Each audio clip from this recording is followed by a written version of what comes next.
Nahmaduhu wa nasta'inuhu wa nastaghfiruh wa na'udzu billahi min shururi anfusina wa sayyiati a'malina may yahdihillahu fala mudilla lahu wa may yudlilhu fala hadiya lahu wa asyhadu an la ilaha illallah wahdahu la syarika lahu wa asyhadu anna Muhammadan abduhu wa rasuluh. Allahumma shalli ala Muhammad wa ala ali Muhammad. Ya ayyuhalladzina amanu taqullaha haqqa tuqatih wa la tamutunna illa wa antum muslimun. Ya ayyuhan nasu taqu rabbakumul ladzi khalaqakum min nafsin wahidah wa khalaqa minha zawjaha wa basa minhuma rijalan katsiran wa nisaa'a wa taqullaha alladzi tasaaluna bihi wal arham innallaha kana 'alaikum raqiba. Ya ayyuhalladzina amanu taqullaha wa qulu qawlan sadida yuslih lakum a'malakum wa yaghfir lakum dzunubakum wa may yuti'illaha wa rasulahu faqad faza fawzan 'azima.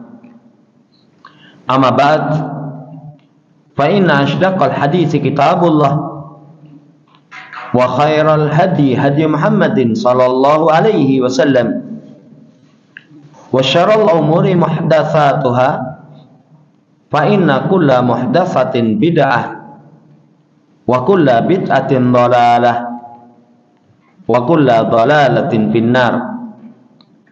Ma'asyiral muslimin rahimani wa rahimakumullah, kita bersyukur kehadirat Allah Subhanahu wa taala dengan nikmat dan anugerah yang Allah berikan kepada kita.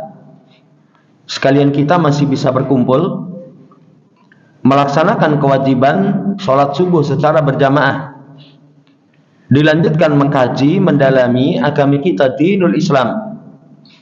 Salawat dan salam semoga terus senantiasa tercurah kepada junjungan Nabi kita Muhammad sallallahu alaihi wasallam, keluarganya, para sahabat, dan kepada segenap kaum muslimin yang menjadikan beliau sebagai panutan dalam mengarungi kehidupan dunia hingga datangnya yaumul qiyamah.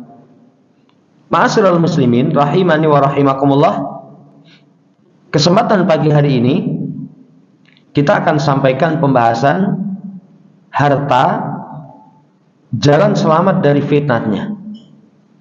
Harta ada sisi keutamaan, tapi sisi yang lain merupakan ujian.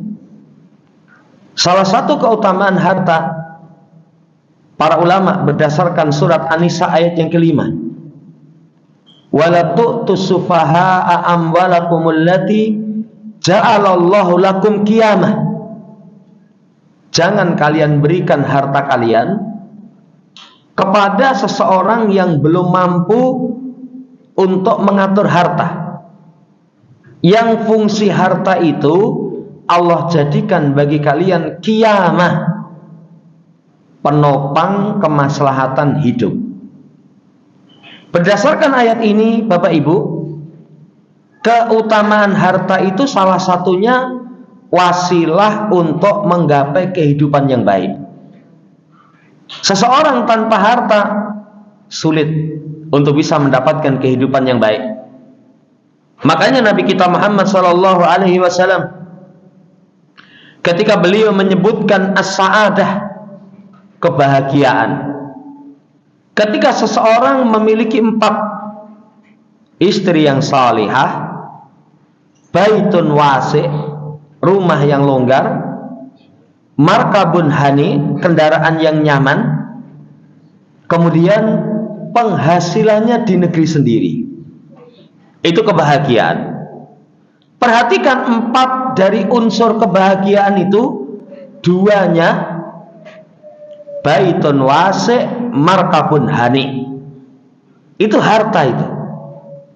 Wasilah menggapai kehidupan yang baik, itu salah satu keutamaan harta. Demikian pula ketika seseorang memiliki harta itu, dia akan bisa menggapai kebaikan yang sempurna. Disebutkan di dalam Quran, lan tanalul birra hatta tunfiku mimma tuhibbun. Kalian gak akan bisa menggapai kebaikan yang sempurna sampai kalian infakkan apa yang kalian cintai. Kalau seorang memiliki harta, dia infak dengan hartanya, dia bisa menggapai albir, kebaikan yang sempurna. Kebaikan yang sempurna itu bisa diantaranya ketika seorang anugerahkan kepadanya harta. Bahkan jamaah yang saya hormati, kesempurnaan ibadah itu salah satunya kalau orang bisa memiliki harta. Karena dalam syariat kita, ibadah itu cakupannya 3. Ada yang badan dengan harta, ada yang harta saja. Kalau seorang Allah berikan kelebihan harta, ibadah badan dia bisa lakukan. Tapi dia mendapatkan keistimewaan lebih, ibadah harta dia bisa lakukan. Makanya dalam riwayat Muslim, sahabat yang fakir dari kalangan muhajirun mengaduh kepada Rasul sallallahu alaihi wasallam dengan mengatakan, dahaba ahlud dusur bil ujur yusalluna kama nusalli wa yasumuna kama nasum wa yatasaddaquna bi fuduli amwalihim. Rasul, orang yang kaya bisa pergi memborong pahala. Bisa pergi memborong pahala. Mereka sholat, kami sholat. Mereka puasa, kami puasa. Tapi mereka bisa bersedekah bifuduli amwalihim, dengan kelebihan harta mereka. Kami nggak mampu. Kami nggak mampu. Lalu Nabi SAW ajarkan, kalau kamu pengen sedekah tidak dengan harta, itu bisa zikir, kemudian amar ma'ruf nahi mungkar, menolong orang, barangnya kamu angkatkan, itu bisa bernilai sedekah. Akhirnya yang kaya pun mendengar, mereka melakukan yang sama. Sahabat yang fakir ini mengadu lagi kepada Rasul, Rasul, mereka melakukan apa yang kami lakukan. Apa jawaban Nabi? Itulah karunia yang Allah lebihkan sebagian kalian atas sebagian yang lain. Dengan harta seseorang bisa menggapai kebaikan yang sempurna, pahala yang terus menerus mengalir. Anak Adam ketika mati terputus seluruh amalannya kecuali 3. 3 itu, 1 sodakotin jariyatin, sedekah jariah. Seseorang mengeluarkan harta untuk kemaslahatan manusia, terus kemaslahatan berlanjut, hartanya masih, pahala terus mengalir. Itu luar biasa. Jamaah yang hormati, satu sisi keutamaan harta, wasilah kehidupan yang baik, menggapai kesempurnaan kebaikan, menggapai kesempurnaan kebaikan. Bahkan nanti dalam riwayat Imam Tirmidzi dengan sanad yang sahih, kedudukan yang paling tinggi bagi manusia adalah abdun razaqahullahu mala wa ilma. Seorang hamba yang Allah anugerahkan harta, anugerahkan ilmu, hartanya dikeluarkan pada jalan ilmu, jalan ketaatan. Itu dia fahada bi afdalil manazil. Maka dia dengan ini menggapai kedudukan yang paling utama. Jamaah hormati, ini satu sisi. Tapi sisi yang lain, Nabi SAW katakan, inna likulli ummatin fitnah wa fitnatu ummati almal. Sesungguhnya setiap umat itu ada ujian. Ujian umatku itu harta. Dan ujian berkaitan dengan harta ini pernah kita sampaikan, ujian berat. Kenapa ujian berat? Karena semua kita butuh. Kalau seorang diuji dengan sesuatu yang dia tidak butuh, ringan. Ringan, saya nggak butuh kok. Tapi kalau itu kesenangan kita, kebutuhan kita yang Al-Quran sudah mensifatkan wa tuhibbunal mala hubban jamma. Kalian cinta kepada harta dengan kecintaan berlebih. Al-Quran sudah mengatakan zuyyina linnas hubbus syahawat minan nisa wal banin wal qanatiril muqantarah minad dhahab wal fiddah wal khailil musawamati wal an'ami wal hars. Dihiaskan kepada kita kecintaan, salah satunya harta, perniagaan, emas, perak, harta yang banyak, rumah yang nyaman, kendaraan yang bagus, ternak, sawah ladang. Semua kita cinta, semua kita dihiaskan untuk cinta. Ujian berat ini, ujian berat. Nabi katakan inna likulli ummati fitnah wa fitnatu ummati al-mal. Lah kalau nggak lulus, diuji dengan ujian harta, rakus. Sampai nanti dalam riwayat Imam Tirmidzi, kalau anak Adam itu punya 2 lembah emas, dia pengen yang ketiga itu. Kalau dia punya 3 lembah emas, dia masih pengen 4. La yamla'u fa'u ila turab. Nanti tidak akan pernah berhenti sampai mulutnya itu dikasih makan tanah. Kapan mulut dikasih makan tanah? Mati. Kalau orang mati baru hasratnya kepada harta itu mandek. Isi doyan duit pak, gedek-gedek wis ora iso. Ya, obah saja sudah nggak mampu kok. Kasih jawaban tidak mampu. Tapi selama dia masih hidup, bahaya itu. Kerakusan kepada harta itu semakin meningkat. Jangan dikira kalau orang tambah usia, padahal kalau tambah usia itu pernah kita sampaikan, harusnya dia fasabbih bihamdi rabbika wastaghfir. 3 hal. Mensucikan Allah, bihamdi rabbika, syukurnya semakin kuat. Yang ketiganya, istighfarnya tidak berhenti. Tapi kata Nabi, kalau orang sudah terkena fitnah harta, yukabbiru yakburu ibnu Adam wa yakburu ma'ahu ithnani, hubbul mal wa tulul amal. Anak Adam itu kalau usianya bertambah tua, 2 hal itu pun bertambah. Cinta harta, yang keduanya panjang angan. Panjang angan itu rahbatuhu fitulil umr. Terus pengen usianya tambah. Ya soalnya pinten mbah, lagi 100 sok le, lagi itu. Dia masih ingin punya usia lebih. Coba, beratnya fitnah harta itu bertambah usia, bukan semakin meningkat. Fasabbih bihamdi rabbika wastaghfir. Bukan 3 hal semakin meningkat, tapi ternyata hubbul mal itu juga tambah semangat. Jamaah hormati, ini bahaya fitnah harta. Sampai tingkatan yang paling parah, ketika seorang tidak lulus terhadap fitnah harta, menjadi penyembah harta.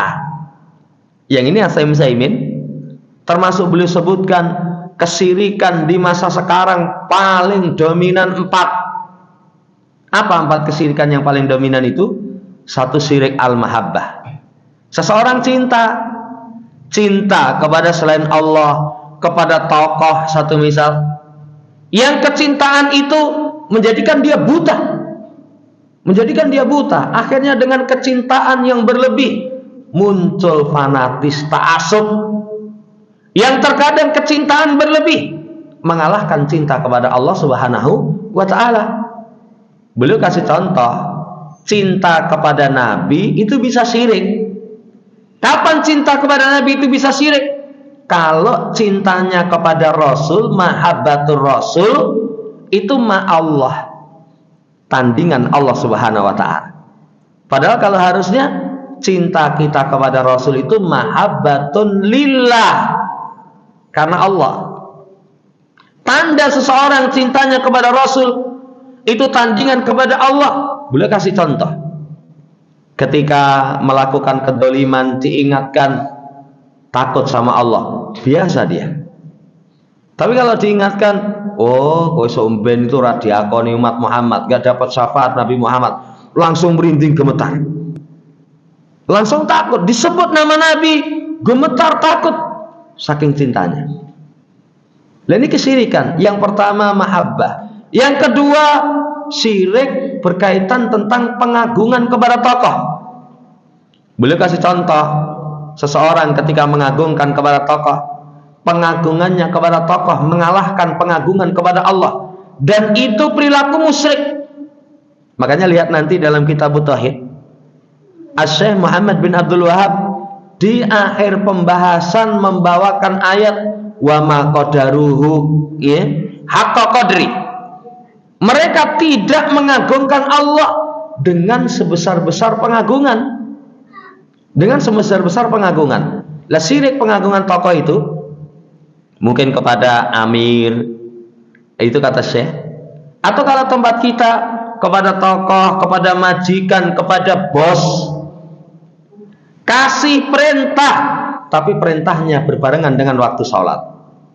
Dia tidak peduli ini nanti dikerjakan, padahal masjid ada, bukan siap bos, sholat dulu, tapi langsung dikerjakan. Saking pengagungannya kepada tokoh, dia tidak pedulikan walaupun harus keluar dari waktu sholat.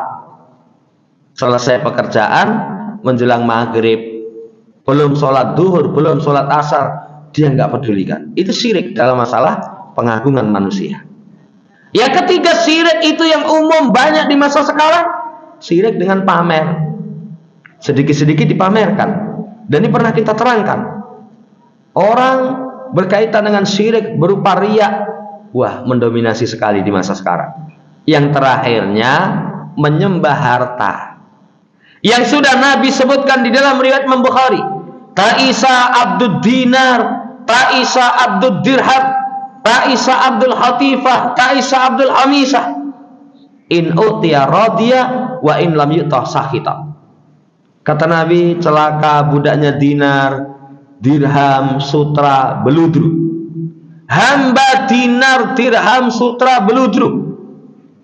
Kata beliau, apakah hambanya harta itu harta ditaruh di depan kemudian dia sujud? Bukan seperti itu.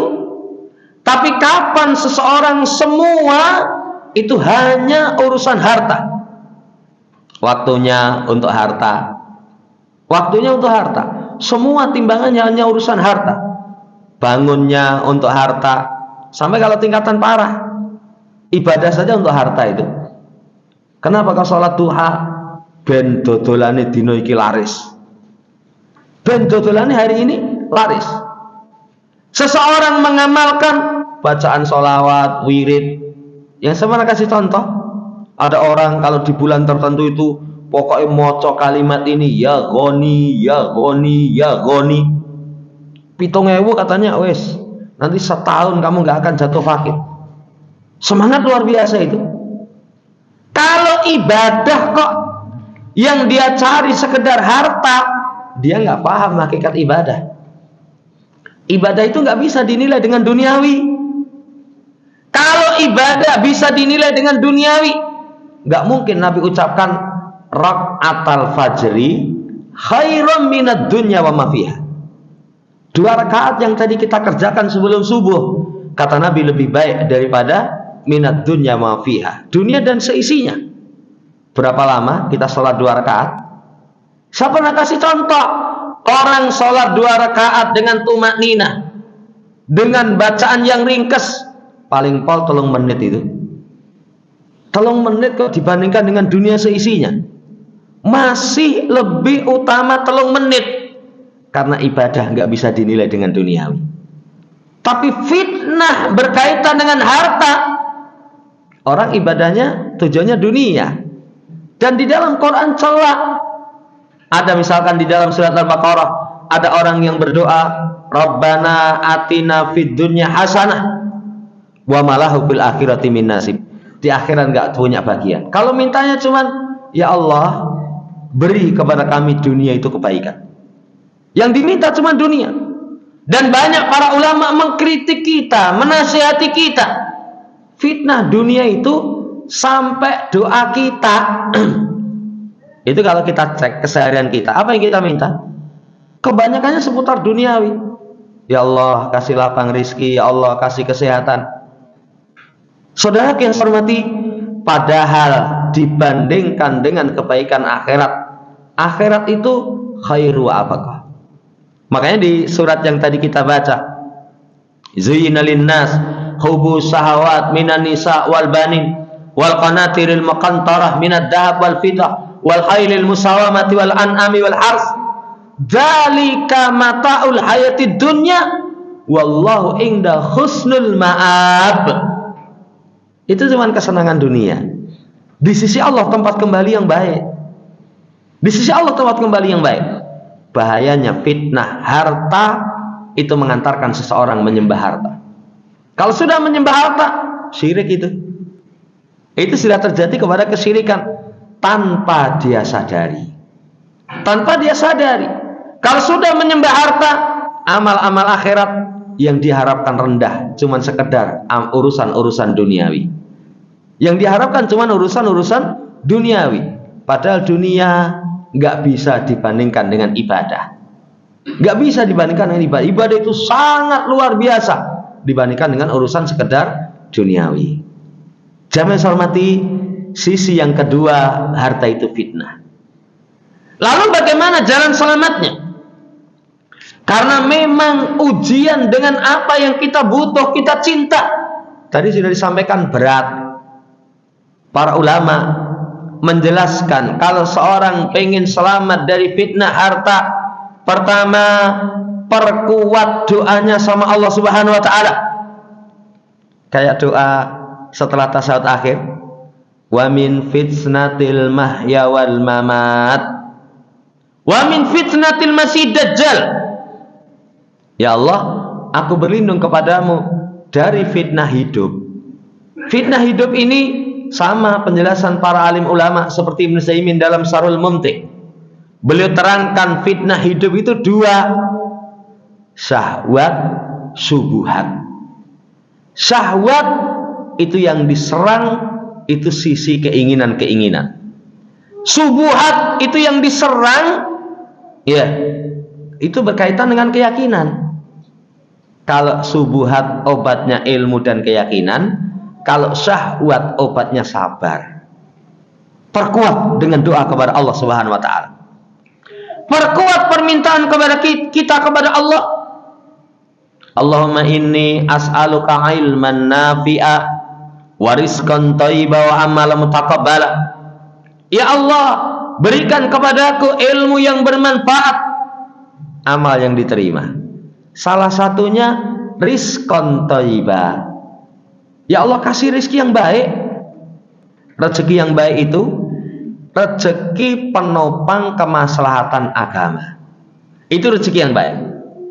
Kalau rezeki hanya sekedar penopang kemaslahatan dunia, semua dikasih.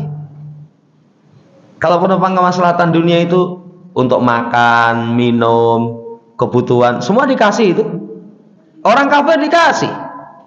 Bahkan kata Allah, kalau misalkan dunia itu ada nilai besar di sisi Allah, orang kafir itu nggak dikasih minum, walaupun hanya sak celeguan, cuman sak teguk nggak dikasih.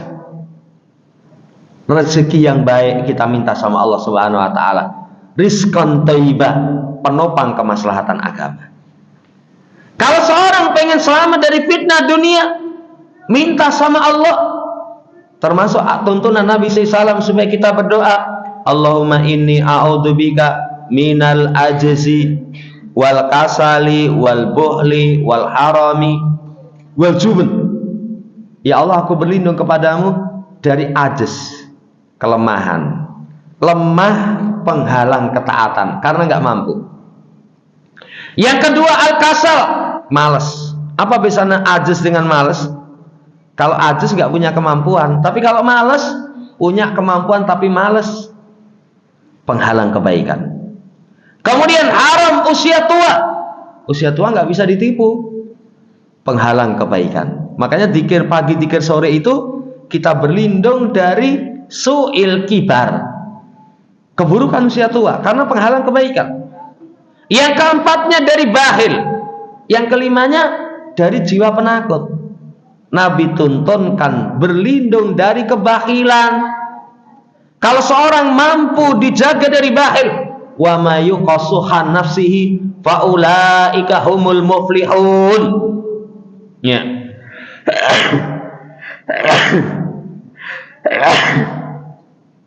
Alhamdulillah.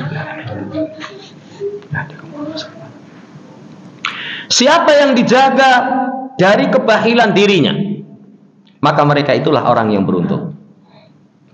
Jalan selamat dari fitnah harta itu berdoa kepada Allah Subhanahu wa taala. Yang kedua, miliki jiwa yang baik. Kata Nabi sallallahu alaihi wasallam, ni'mal malis salih lil mar'is salih. Riwayat Imam Ahmad dengan sanad yang sahih. Sebaik-baik harta yang baik itu kalau dimiliki orang yang baik. Orang kalau baik, memiliki harta yang baik, hartanya itu akan semakin berberkah untuk kebaikan-kebaikan. Ini jiwa yang baik itu menyelamatkan seseorang dari fitnah harta. Karena orang yang baik itu hartanya dalam genggaman dia, bukan dia dalam cengkeraman harta. Bukan dia dalam cengkeraman harta. Makanya ulama katakan zuhud itu apa? Zuhud itu apa yang di sisi Allah, ya, itu lebih berat dengan apa yang ada dalam tanganmu. Apa yang dalam genggaman kita tidak lebih berat terhadap apa yang di sisi Allah. Orang kalau baik, dia yang kuasai harta, bukan dikuasai harta. Kan ada orang-orang dikuasai harta, mau tidur, mata sudah tidak tahan, tapi harta yang menahan. Ngerekapmu duit urung rampung, nggak bisa tidur itu, nggak bisa tidur. Yang kedua, jamaah hormati, berbekal dengan jiwa yang baik. Nanti dalam riwayat Ibnu Hibban, kata Nabi SAW, inna hadal mala hulwatun hadirah, faman akhadahu bi nafsin burikalahu fihi, waman akhadahu bi israfi nafsin lahu lam yubarak lahu fihi, wa kana kalladhi ya'kul wa la yasba. Kata Nabi, sesungguhnya harta ini manis menghijau. Apa maksudnya manis menghijau? Maksudnya manis menghijau itu setiap orang yang merasakan pengen lagi. Orang itu kalau sudah pernah merasakan kenikmatan harta, pengen kok, pengen. Makanya kalau menikah, Nabi SAW menghasung kepada anak gadis. Kenapa kok anak gadis? Ya, walaupun menikahi janda karena kemaslahatan, boleh itu. Kayak sahabat itu ada yang menikahi seorang janda. Kenapa kamu nggak pilih gadis? Lah adik-adik saya gadis-gadis. Nanti kalau saya nikahi gadis sepantaran dengan adik saya, nggak bisa bimbing mengarahkan. Ada kemaslahatan. Ya, tapi salah satu hikmahnya, kalau gadis urung mudeng duit. Itu kalau zaman dahulu. Kalau zaman saiki ya mbuh ya, belum paham uang. Tapi kalau sudah janda, pernah merasakan, apalagi dulu memiliki suami yang keuangan lancar, Allah takdirkan suaminya meninggal, itu nanti abot itu. Saudara yang saya hormati, harta itu manis. Orang yang pernah mencicipi lagi. Harta itu hadirah menghijau. Setiap orang yang memandang pasti terkesima, terpukau. Maka ada istilah, matamu yang ngerti duit langsung hijau. Artinya orang terkesima, terpukau. Kata Nabi, siapa yang mengambil dengan kebaikan jiwa, burikalahu fi, Allah akan kasih keberkahan. Siapa yang mengambil dengan israfin nafsin, rakus, dengan keinginan yang sangat, lam yubarak lahu fi, nggak akan ada barokah. Orang kalau nggak dapat keberkahan harta, Nabi kasih permisalan, kalladhi ya'kulu wa la yasba. Seperti orang yang makan tapi dia tidak kenyang. Kita itu kalau makan tidak pernah kenyang, tidak pernah puas. Rekoso itu. Ujan iki wis kempangan ini wis dipangan. Ini kok isi kurang wae. Lawang orang kenyang tidak puas saja malah pusing itu. Bar madang metunya nanti mangan urung marem. Jamaah hormati, ini bekal kalau seorang pengen selamat dari fitnah harta, miliki jiwa yang baik. Berarti keselamatan fitnah harta itu tazkiyatun nafas. Jiwanya diperbaiki. Jiwanya diperbaiki. Terus cara mengobati jiwa, Quran. Wa nunazzilu minal Quran ma huwa syifa. Kami turunkan Al-Quran itu syifa sebagai penyembuh. Syifa ulima fisudur. Poin yang kedua, jalan keselamatan dari fitnah harta itu memiliki jiwa yang baik. Kemudian yang ketiga, jalan keselamatan dari fitnah harta itu yang paling penting kesibukan dia ibadah. Yang paling penting dari kesibukan dia ibadah. Sampai kalau bahasa orang, dia cari harta itu cuman samben.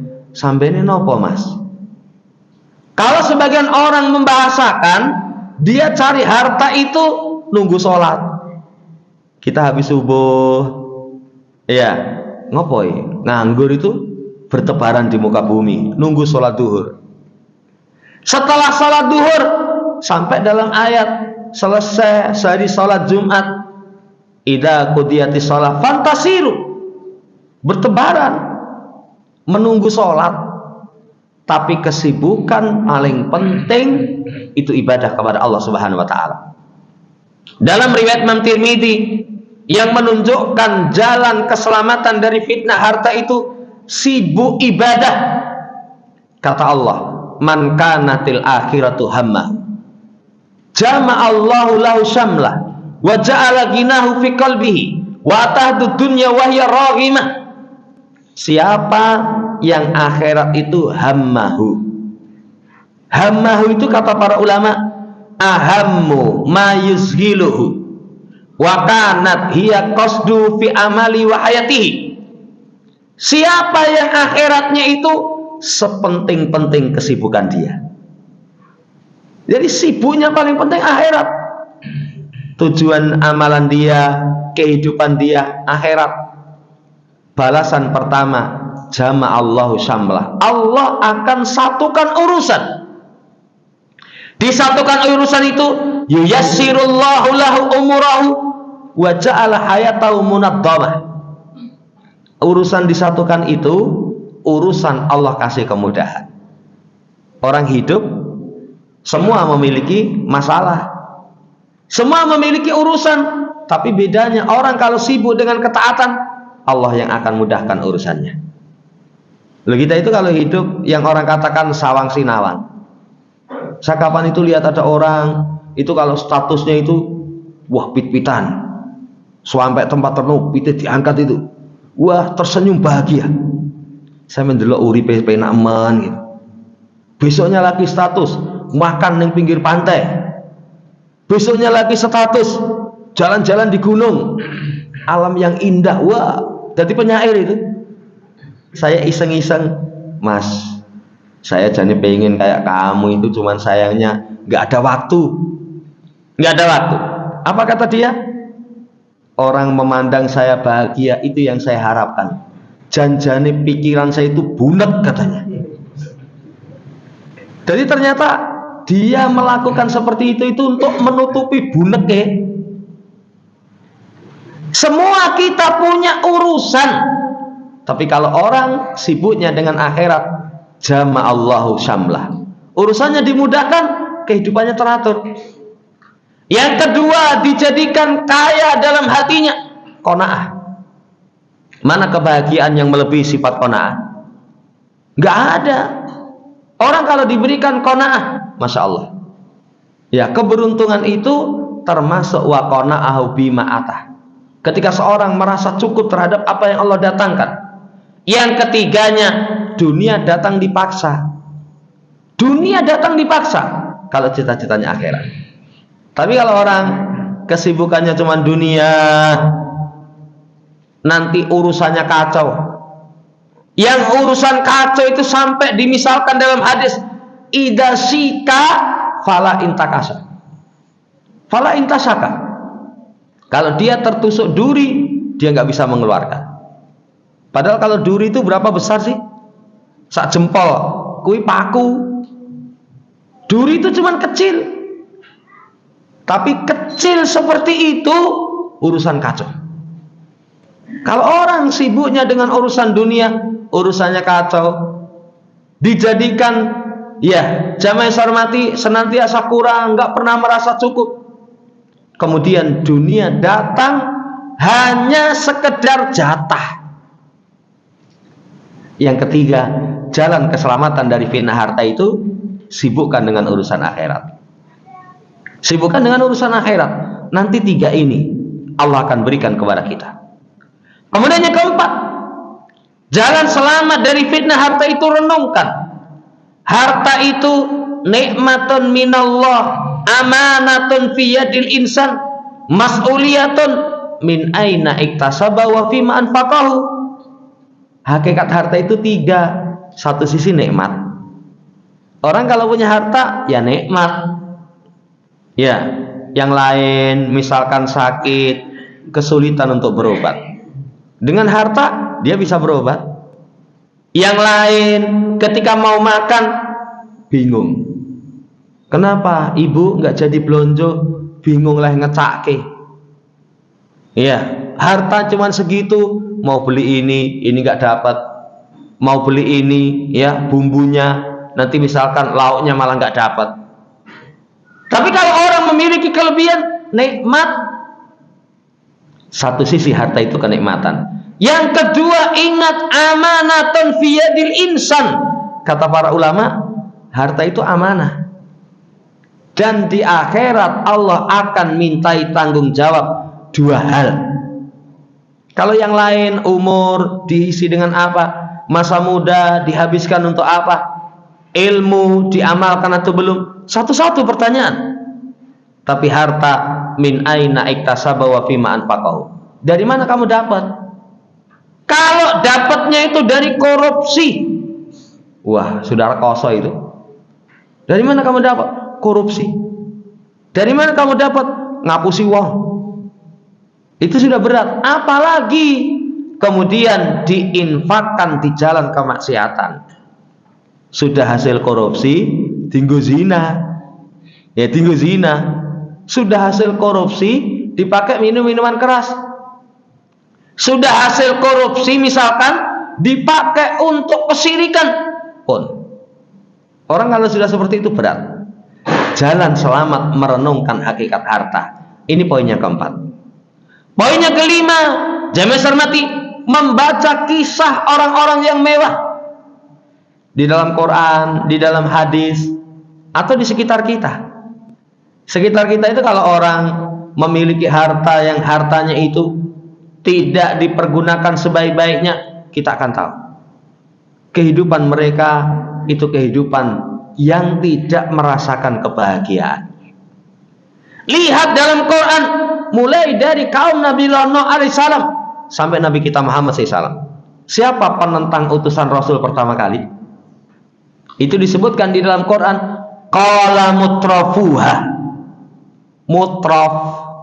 Mutraf itu orang-orang yang bergelimang dengan kemewahan. Mereka menentang itu. Kalau kita ingat, kita baca seperti itu. Kita baca bagaimana kisahnya Qarun. Harta yang demikian melimpah, tapi tidak digandingkan dengan kebaikan hati. Akhir kesudahan Qarun, Allah tenggelamkan dirinya dan hartanya ke dalam bumi. Dan ini kalau kita baca, hati-hatilah. Saudara yang saya hormati, jalan selamat dari fitnah harta itu yang kelimanya, membaca kisah orang-orang yang diberikan oleh Allah harta tapi tidak diiringkan dengan kebaikan jiwa. Kemudian yang keenamnya, jalan selamat dari fitnah harta itu cari yang halal.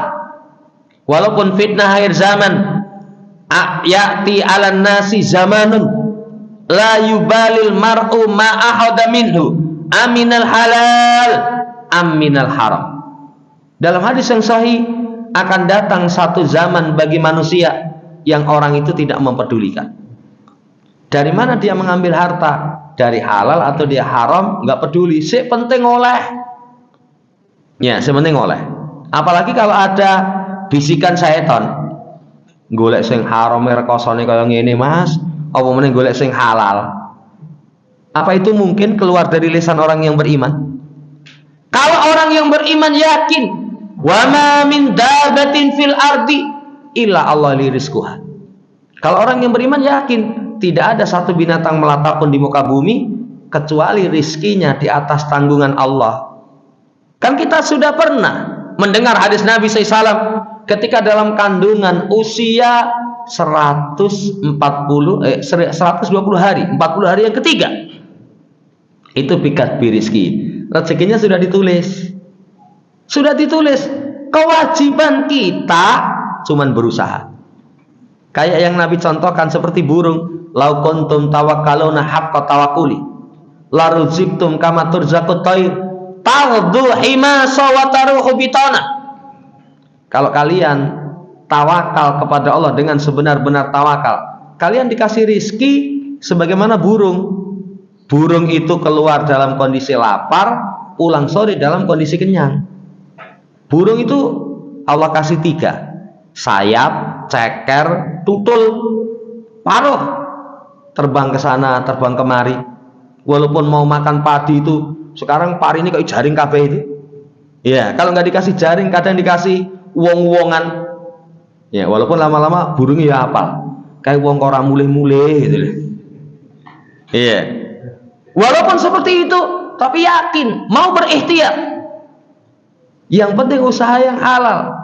Jamaah hormati, kalau seorang berpenghasilan halal, selamat dari fitnah harta. Karena penghasilan halal dipakai ketaatan. Innallaha thayyibun la yaqbalu illa thayyiban. Allah akan terima. Allah akan terima. Karena penghasilan halal itu mendatangkan barokah. Kalau seorang berpenghasilan haram, nggak barokah. Nggak barokah itu mungkin secara nominal besar, tapi nggak mendatangkan kebaikan. Penghasilan halal mengantarkan barokah. Kalau seorang tidak berpenghasilan halal, kata Nabi SAW, kullu lahmin nabata min suh fannaru aula bihi. Setiap daging yang tumbuh dari barang yang haram, neraka lebih layak. Kalau seorang berpenghasilan tidak halal, doanya nggak terijabai. Dalam hadis ada seseorang yang yutilus safar, lama safar, as-asa agabara, tubuhnya itu kusut berdebu. Yamuddu yadayhi ila sama, dia bentangkan tangannya ke langit, ya Rabbu ya Rabbu. Sebab terkabulnya doa itu ada 4 itu dalam hadis itu. Safar lama, penampilan memelas, angkat tangan, kemudian bertawasul, wasilahnya dengan sifat rububiyah Allah. Tapi mat'amu haram, malbasu haram. Ya. Wa ghudhiya bil haram, fa ana istajabu lidzalika. Makanan haram, minuman haram, pakaian haram, tubuhnya diberi gizi dari barang yang haram. Apa mungkin terijabai? Tidak mungkin terijabai. Saudara yang saya hormati, cari yang halal. Cari yang halal, Allah sudah jatah kok. Yang terpenting kita berikhtiar sesuai dengan kemampuan kita. Sesuai dengan kemampuan kita. Ini mengantarkan seseorang nanti selamat dari fitnah harta. Poin yang ke-6, jalan selamat dari fitnah harta. Yang ke-7, sabar. Tadi sudah kita sampaikan, syahwat itu obatnya sabar. Obatnya sabar. Kalau orang nggak sabar, sudah hancur. Nanti dia akan hancur dengan fitnah harta. Kemudian poinnya ke-8, jangan lupa setiap penghasilan yang kita dapat, wa mimma razaqnahum yunfikun, sebagiannya diinfakkan. Sebagiannya diinfakkan. Dan infak itu enggak seluruhnya itu. Sebagian. Kalau infak itu berkaitan yang wajib, zakat, itu pun enggak semua itu. Orang punya emas 85 gram emas murni, dimiliki 1 tahun, dikeluarkan 2,5%. Orang misalkan bercocok tanam biji-bijian, berapa zakatnya? Dipotong modal, kemudian setelah itu kalau sudah mencapai 5 wasak sekitar 6 kuintal lebih sedikit, kalau tak ada hujan 10%. Jamaah hormati, enggak semuanya. Apalagi kalau infaknya itu infak yang tidak wajib, sekedar sisa, itu sudah baik. Sekedar sisa itu sudah baik. Orang kalau pengen selamat dari fitnah harta, keluarkan. Karena harta itu kalau nggak diinfakkan, rusak. Makanya Nabi memisalkan, as-sadaqatu yudfi'ul khati'ata kama yudfi'ul ma'un nar. As-sadaqatu tudfi'ul khati'ata kama yudfi'ul ma'un nar. Sedekah itu memadamkan kesalahan sebagaimana air memadamkan api. Orang ketika sedekah, air dingin, segar. Tapi kalau orang nggak sedekah, panas. Banyak itu orang ketika memiliki harta, dia tidak keluarkan di jalan Allah Subhanahu wa taala. Hawane panas. Hawane panas. Ada orang yang kehidupannya Masya Allah melimpah harta, tapi lupa sedekah. Itu uring-uringan, wah itu. Itu orang itu kalau hawane panas, semua jadi masalah kok. Semua jadi masalah. Saudara yang saya hormati, infakkan wa mimma razaqnahum yunfikun. Sebagian. Ini mengantarkan seseorang selamat dari fitnah harta. Karena kalau harta nggak diinfakkan, kata Nabi, sedekah itu as-sadaqatu ausahun nas. Sedekah itu kotoran manusia. Kotoran itu mohon maaf, kalau tidak dikeluarkan sumber penyakit. Kita makan enak gitu, tapi misalkan wah seminggu rasa metu itu, ojo mbok tokne enak iman-iman, penyakit itu. Kita nggak bisa buang air kecil.